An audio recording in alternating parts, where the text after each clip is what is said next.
जय गुरु जी। संगत जी ये सत्संग है सन 2002 का, जिसमें गुरु जी ने अपनी एक संगत की रक्षा के लिए अन्य 90 लोगों को जीवन दान दिया, उनकी रक्षा की। सत्संग है संगत जी नीरू आंटी का, नीरू भारद्वाज आंटी का।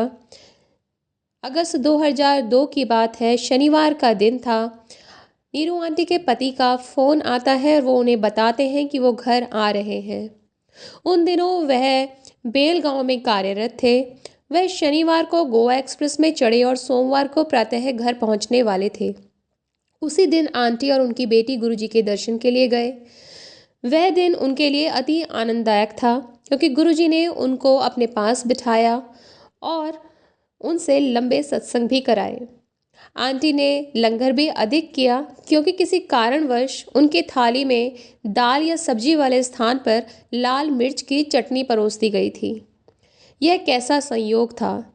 चटनी समाप्त करने के लिए आंटी अधिक चपातियाँ और दाल खाती हैं।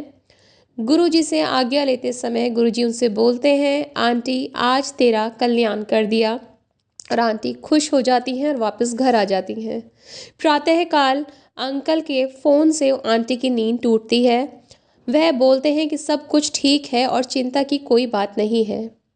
फिर अंकल बताते हैं कि उनकी रेलगाड़ी के कुछ पहिए पटरी से उतर गए थे। इतना कहकर उन्होंने फ़ोन बंद कर दिया। तब आंटी पिछले दिन गुरुजी के यहाँ की घटनाओं से संबंध स्थापित करती हैं और वो बहुत भावुक हो जाती हैं। टीवी लगाने पर उन्होंने समाचारों में सुना कि उस गाड़ी के 7 पहिए पटरी से उतरे थे, किंतु कोई भी घायल नहीं हुआ था। वो अत्यंत बेचैन थी और तुरंत बड़े मंदिर गई। वहाँ पर सबसे पहले उनको श्री सिंगला अंकल की बेटी मिलती हैं।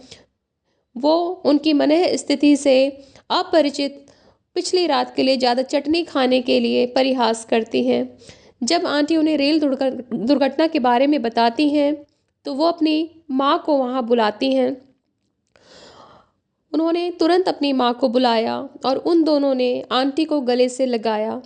सबकी आंखों में अश्रुधारा प्रवाहित हो रही थी और उस दिन उन्होंने आपस में सत्संग करते हुए वो दिन व्यतीत किया।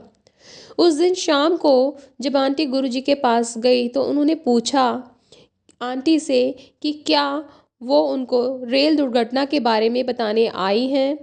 तो आंटी ने केवल सिर हिलाया। तो गुरुजी ने कहा कि एक भक्त को बचाने के लिए उन्होंने 90 लोगों को जीवन दान दिया है। उन्होंने कहा कि मैंने 90 अन्य यात्रियों की भी जीवन की रक्षा की है। इस तथ्य की पुष्टि श्रीमती सबरवाल ने भी करी। उन्होंने कहा कि उस रात को 1:30 बजे अचानक गुरुजी ने कहा उन्होंने 90 लोगों को जीवन दान दिया है। वही रेल दुर्घटना का समय था। दिल्ली में बैठे हुए उन्होंने पुणे के पास यह चमत्कार किया था। क्या परमेश्वर के अतिरिक्त कोई ऐसा कर सकता है? तो संगत जी, गुरुजी हमारे इतने दयालु हैं कि वो अपनी संगत को कभी भी कष्ट में नहीं देख सकते।